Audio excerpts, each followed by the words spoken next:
Many of you that were at the last site can now understand why I waited. What we were looking at was covered up, and now we get to see the first sculpture behind me, and now it hopefully will make a little bit more sense from the sculpture that we just saw. When we started out on this venture, we knew we had to create two sculptures, but basically we were creating one. And how can we signify the start and finish to this trail with one sculpture? So I thought back to days when Mom made cookies and cutting out of the dough, and I said, let's go with that. Let's work with positive and negative shapes. Let's incorporate the bridge where all of this started. Let's have an arc representing in the first one so that we can see where we were and where we've come. And you'll also see that the symbolism in this sculpture and that sculpture is that the sculpture behind me you see is a cutout, okay?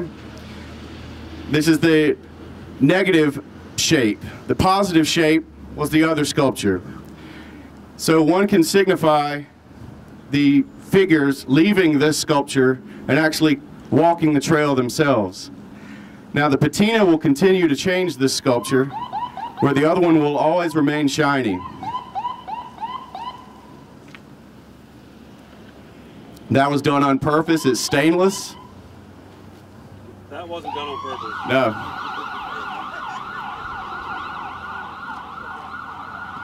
The symbolism of the two showing obviously how far we've come, but like you've heard today, we still have a long way to go.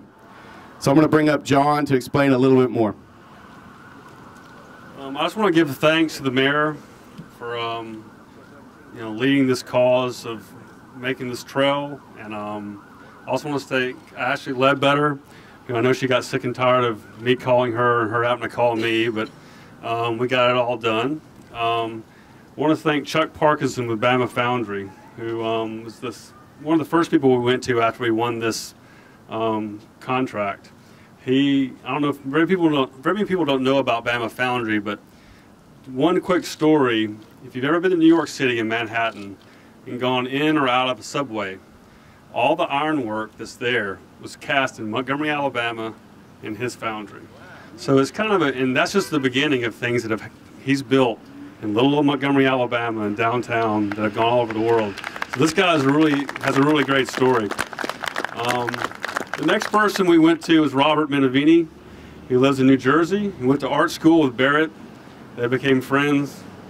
And Rob is an amazing artist, both in just regular art, commercial art, residential art, and can do just about anything with metal.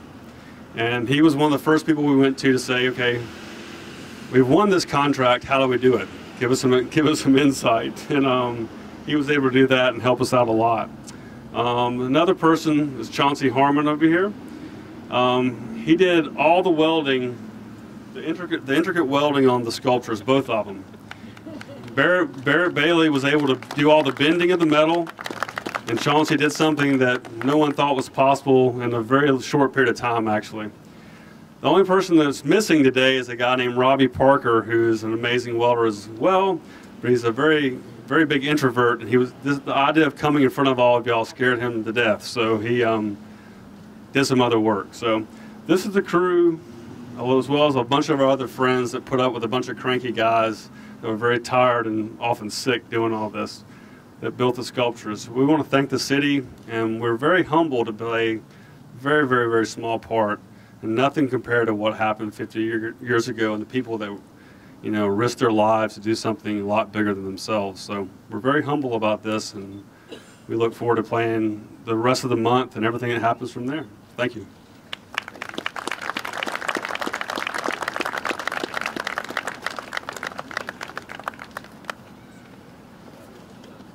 Thank you.